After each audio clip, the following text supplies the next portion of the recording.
Hey, hello, friends of JM Pro TV. How are you?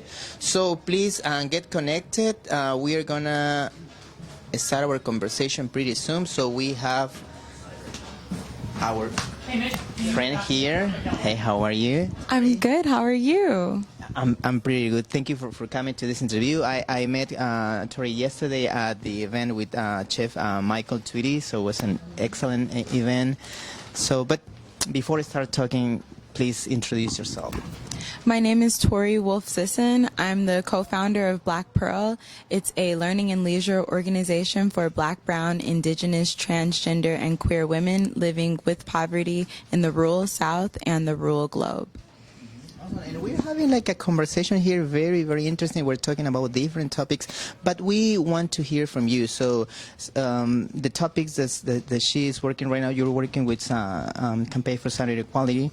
And so tell us a little bit about that. So maybe our viewers can ask some questions about that too. Yes, so currently I'm here on a residency for Campaign for Southern Equality. This is the first time that they've done something like this, where I've had the opportunity to help them revision what they're currently doing and what goals might be. And while I'm personally able to be here in Asheville and to connect with you and just to connect with as many people who are doing work with and for the community, be that LGBTQ communities, communities of color, immigrant communities, I'm here learning the landscape of Asheville in relationship to the rest of the South, where we do a lot of our work. So, and I want to say hi to Mary and Pedro and other 5 people that are here right now watching this conversation. Please send us your questions. And let's start talking about, so you were talking about a very important research about representation, right? We were talking about that. So, and one of the things that we were talking, it was like, how well represented are we? And how representation is playing a key role in this sometimes there is called lack of participation from the community, but maybe is that a problem due to representation? What do you think? I think part of it is due to representation, and I also think part of it, well, it's all representation, because I was about to say sometimes youth members of the community don't really engage, but that's also representation. If you don't see yourself, then you don't know it's possible. If you're a 20-year-old person who'd received DACA and you're thinking about kind of being active, but you're like, oh, I don't know if I can be out. But if you saw someone who looked like you, who had a story like yours, you might be more compelled to come out. While earlier we were also talking about how sometimes when we have representation, it comes in the form of lighter skin representation. And so that makes things a little complicated, because it's still not quite all of us, it's not quite the majority of us who are people of color or who are marginalized, if we're looking at representation that fits and that's authentic. And I want to say hi to Mary that is saying hi. Please send us a question if you want to ask something to Tori, our invitee. So she is working right now with Campaign for Salary Equality, but also she managed her own organization, which is Black Pearl. And let's keep talking about representation. So how especially that you touch about young people. So there's this stigma, this perception that millennial people are not engaged enough. But you can see there's many, especially in the Latino community. The DACA was moving part because all the push from all young people just was doing sit-ins, doing civil disobedience was very powerful. So do you think that that idea is accurate? That millennials aren't engaged? No, millennials are very engaged. It's that we're not engaging in the way that people expected us to. So people are engaging on social media, people are engaging at school in their conversations with their, do you want me to hold it? So you can okay. I'm sorry. But I think people are engaging in, what's the word? Unprecedented ways. So if if I have 5 people that I normally text every day, and I decide I'm going to the Kavin Nope protest that we went to yesterday, there's no way that you would know that I connected with 5 people. There's no way you don't know that I reached out to them, that I asked them to come with me, and that's how they got there. You just know that you sent out a message, and maybe on Facebook it said one person was attending, but the people that I reached out to, I didn't communicate with them on Facebook because we're closer friends than that. So there's certain ways that we're communicating with each other as millennials that you can't document, you can't record, you can't find it. So the way that people are traditionally looking to see our level of engagement, they can't see it. So and also the level of social media, we're able to make videos. We're able to personally make commercials about our mayors or principals of a school or things like that, when before it might be someone standing on a corner with their poster, and that was the only way that they could reach 100 people in a day. Now I can pay $5 on Facebook and reach 2,000 people in the next hour. And you say something very interesting, like the ways that we measure in a way for like all people, like the traditional way to measure how the impact, how active it is, and maybe how from my expectations to be politically active, but no, it's not necessarily what are in the minds of the millennials or young people. So you had experience like working in the South. So how are you seeing the movement, especially the young people movement in the South? It's really powerful. It doesn't, because again, you can't see it in the traditional ways. I'm sitting in rooms with 12-year-olds who have a deeper political analysis than politicians that I've been in rooms with.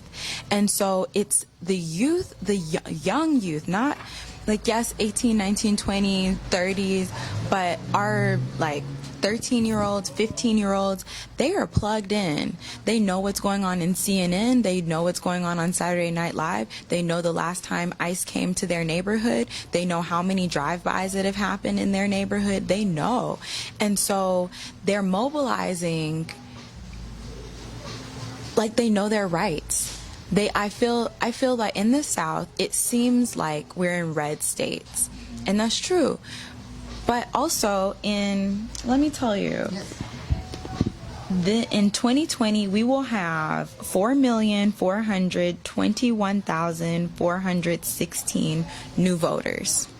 That's our next presidential election, which means that, let me find this number because it will amaze you. We can win. So if we, as of right after the 2016 election, we could have had 78 million people vote, right?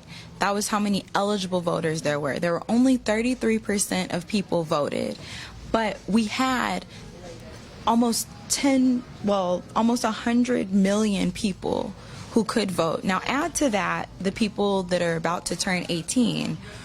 If you just sheer numbers, the amount of people who are on our side, who are people of color, who some of them are women, who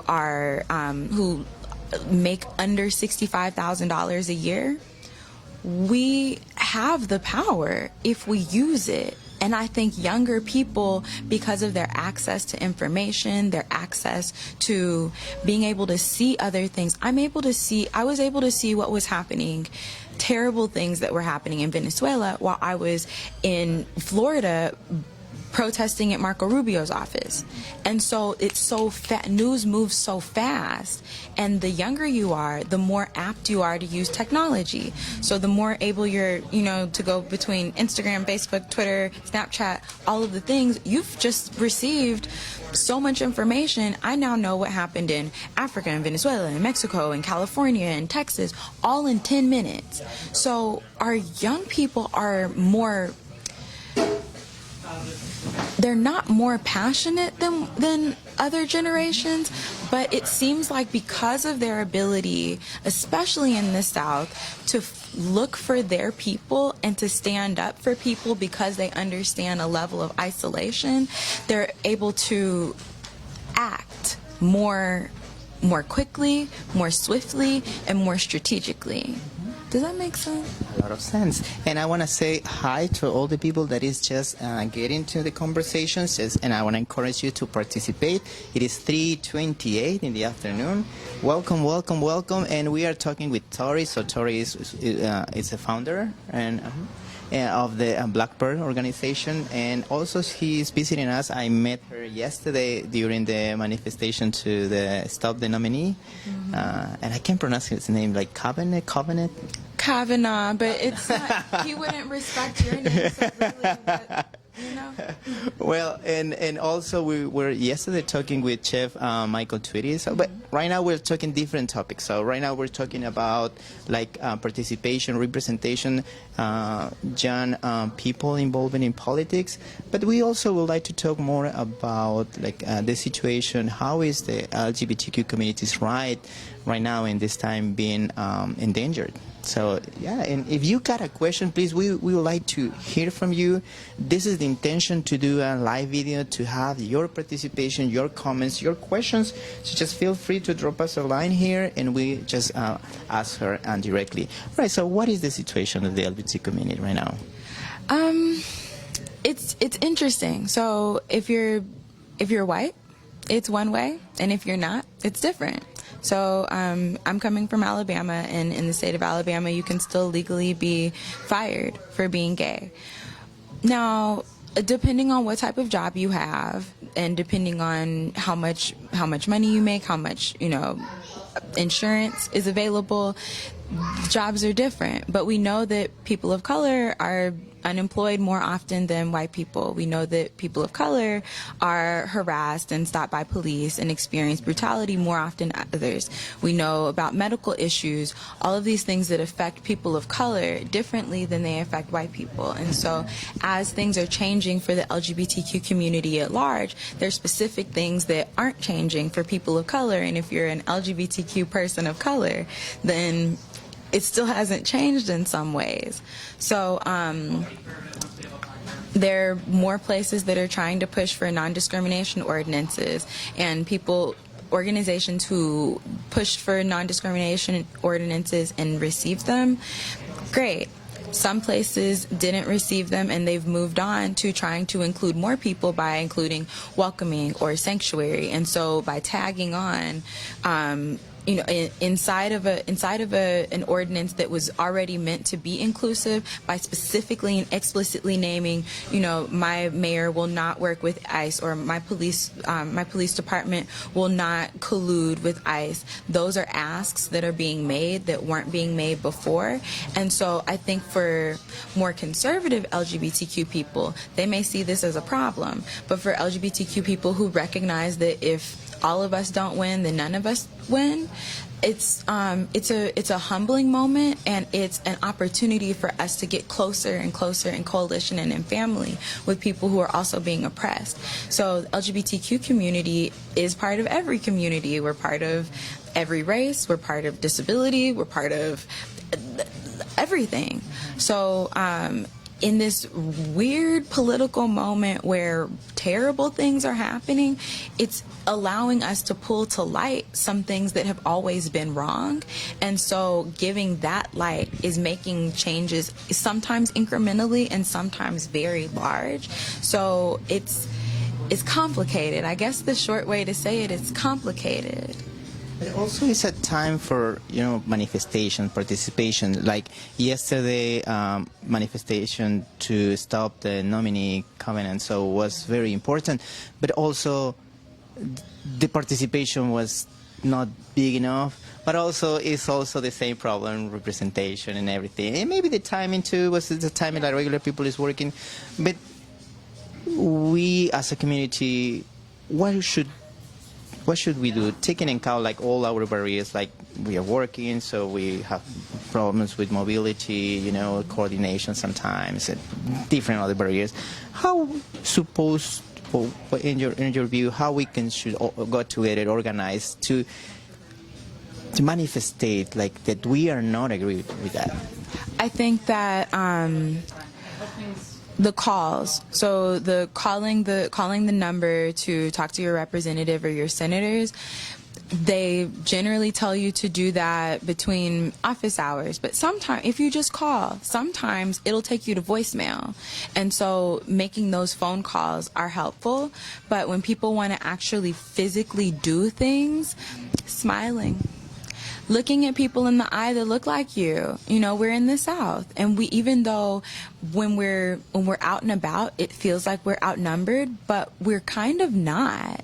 As if you pull us all together as people of color, as marginalized people that are experiencing levels of oppression, we're actually the majority. And so being able to find community within each other when we're in regular places, some people don't have the ability to vote, so making sure that you're caught up on what's going on. The news can be really depressing, but with stations like yours, you're able to actually engage people who are making history, who are participating and learning about what's going on, so that even if you're not able to go, if I know that I have to work, but I know that today's your off day and there's something going on later, I may say, hey, I can't go to this thing, but it's happening. And a few of our friends want to go. There's a way for us to, just by knowing our people, be able to participate in the ways that we actually can. Also, that's organizations making sure that they have childcare. If you have a meeting at 6 o'clock, then you should have childcare and food so that people can fully participate, because often a reason people don't go is because, oh, my baby's too loud. My baby is not going to sit through that meeting. It's not going to happen. Which is true, because you cannot have a baby like quiet for so long. Right. And then that means that parents can't participate. And these are the people who you're raising a child in this political environment and in this educational environment. Not only do you have the most to lose, but you also are making sure that this world is the best place it possibly can be for your kids. But if you're not able to engage the organizations or the political structure or anything else, then we lose out on what you're able to offer. And so I think that for me, my ask is that organizations have childcare, that they make sure that their meeting places are central, not necessarily to the entire city, but central to the people who need to be there. So I know my community, there are certain places that we'll need to have a meeting at the park in where the trailer park is, because that's where our people are. And we're in the South, there's not a lot of transit systems, there's not a lot of good buses or trains or ways to travel. So if I'm in a rural place, then it's going to be at the church that's in the middle of town, or I need to call and see if we can get a van to drive around and pick up some people. So there's ways, or even a carpool. That's part of the organization, right? We organize like among us, yeah. Right. How we can help each other, not like just going there, because not everybody has children, like infants, right? Right. But then also that's like, if you have organizations that have money and they have resources, but they don't know our people, then they can't serve our people best. We know our people and we know how to serve our people best. So if I'm at an organization and they say, okay, we need 100 people to come out, and I know that my 100 people, so if I'm in Alabama, I know that our demographics are 75% Black people, 4% Latinx people, 2% Asian, and like 0.0 other percent like indigenous people and other folks. So I know that that's what the people that are in the room need to be. So I know, okay, well, this community is generally working at this time, but the people who are going to be home probably don't have cars because of the amount of cars that were sold last year. That's information we can look up. So that means that there are parts of the community that I need to make sure that have transportation to get to the place. And so if the organization doesn't have our people in it, our people can't be served. Or if organizations that are led by our people don't have funding or don't have resources, our people can't be served. So it's connecting those dots. And that could be an excellent question for our viewers. So what do you need? I'm not looking at the camera, not the computer. What do you need, or what are the barriers that you encounter when you wanted to go an event, but at the end you couldn't? You know, was because there's no childcare, but you have maybe a ride. You know, what, or maybe you got pressure from because there's some, if they see you, you think they can fire you. Yeah. You know, what pressure do you feel? So please drop us a line. We can ask this to our invitee, and we will continue this conversation. And it is like 3:38. We just have a few more minutes. And what we as a community channel we want to just keep this conversation on and on and on, and we like the community that is watching this video, maybe watching later, so be able to reach you and keep this conversation, because there are many things that we can fix, like just talking. Yeah, no, I agree. So to reach us on Facebook, Instagram, and Twitter, we're Black Pearl. BLKPEARL.org is our website, and the Twitter, Instagram is _BLKPEARL_, and our email address is blkpearl.us@gmail.com. And so if you go to our website, there's a contact us area, and you can write your comment there, or if you just wanted to shoot us an email, we would receive it and respond as quickly as possible. We absolutely want to make sure that we do this work because our people support us doing this work. The only way that I'm able to crank up my car is because our people are supporting the work that we do. So whatever people are asking of us, whatever the needs are of the community, we make sure that we take that into account before we make any moves. So I'm here to listen. I'm here to brainstorm and scheme and dream and figure out what ways people aren't being served. And if we have the capacity to connect folks, let's do it, because we're not free if we don't. Yeah, exactly. Well, we're still waiting for, Magali Reynoso, thank you very much for saying hi.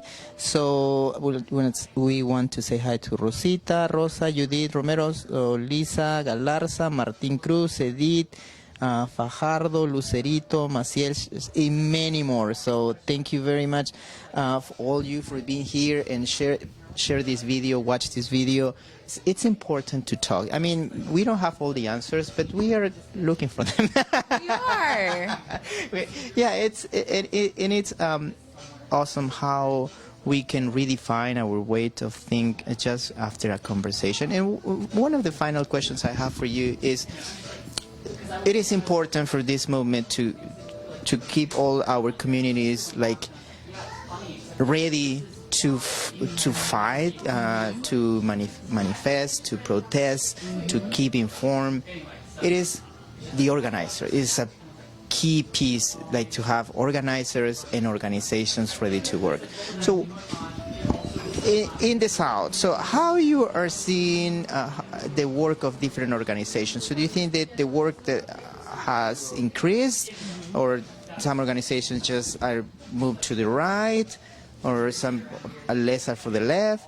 I know, so we were in Atlanta like a couple of weeks ago in Money for Our Movements, and something I didn't know was like more of the money in the South is going to right organizations, conservative organizations, and we, the progressive organizations, are just receiving less money, and more of the money that we're receiving is basically from the community, not from big donors. So that's something like make you think like, how can be sustainable and how it's important to continue this work. So from your perspective, how do you think, how do you see those?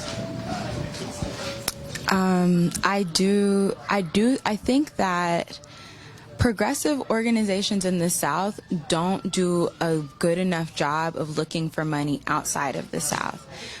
Everyone is from the South. The southern part of America, or the southern part of this continent. has a relationship to the South, which is what's so beautiful about the South and so complicated at the same time. My people are from where your people are from. We are all connected to the South. So if I go to California, where they have nonprofit organizations, progressive organizations are getting money up to their ears, but those people who are donating to those organizations probably have a grandmother in the South. They have a relationship here, and so we need to be asking them to give back, to put their money where the hurt is. Put your money where the pain in this country is.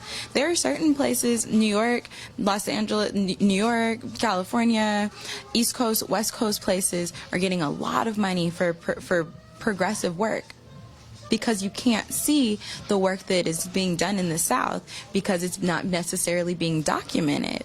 So I think that that's one piece. I also do think that it is getting a little bit more difficult because of the way that, everything is going up in terms of cost. And so the cost of living, if the cost of living goes up more, then if you're an organization and you have a grant or money for a certain amount, as the cost of living goes up and then you have to pay insurance for your employees and all these things, then you have less money to have another employee or other things like that. And so I think that part of it is our what's the word I'm looking for? Diversifying our funding strategies. Also, our allies. There are definitely allies who are seeking to put money into our organizations. I also think that asking our people to fund less and do more. I think that sometimes people feel guilty. They feel guilted into donating. Like, oh, this organization does good work, and this is obviously benefiting me, so I'm going to put my money in there, even though I don't have enough money to have groceries in my refrigerator. But maybe our ask to them isn't, you know what? I don't want your $5. I do want you to call your representative 3 times a day. Can you just do that for me?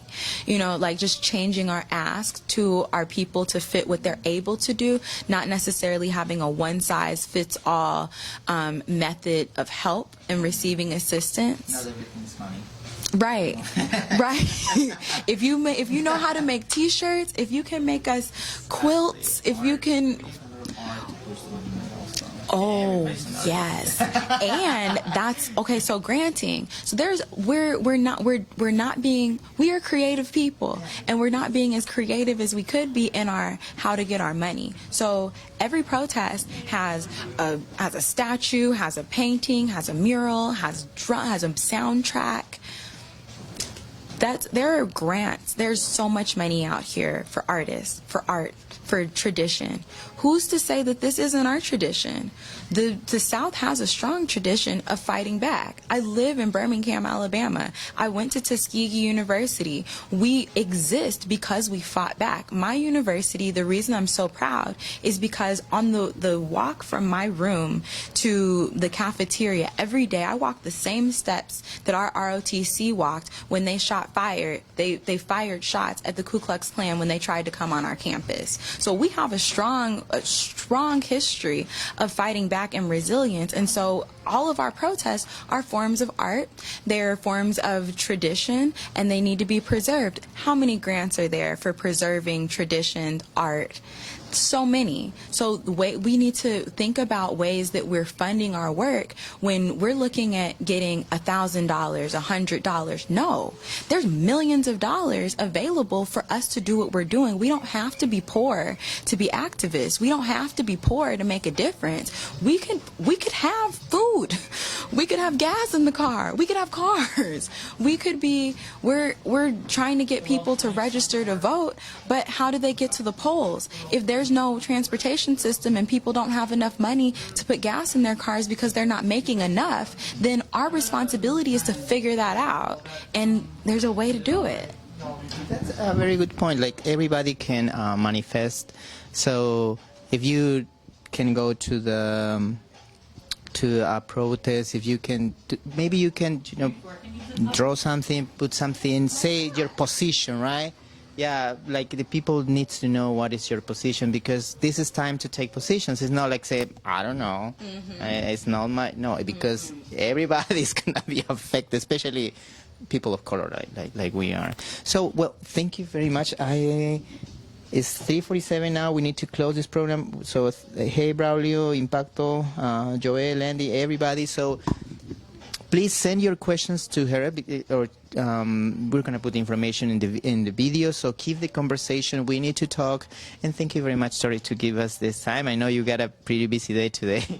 Thank you so much. I'm so glad that I was able to meet you yesterday. Thank you. You're very welcome. Okay, friends of JM Pro TV, so we will continue. So this weekend we're going to be at the Goombay. Don't forget to go and support the historical heritage and African American communities doing the Goombay. So Roy Harris is going to be there, so we're going to be there. Also, we are going next week, we're going to Tennessee, to Highland Center, so we're going to be there doing a workshop about photography, and we're pretty excited for that. And then, what else? I think there are many more things, but keep in tune, so we'll be doing more conversations. Yes. And all right, so I want to say bye, and take care, and have a great weekend. All right, thank you, Tori. All right, I'm going to put this up, and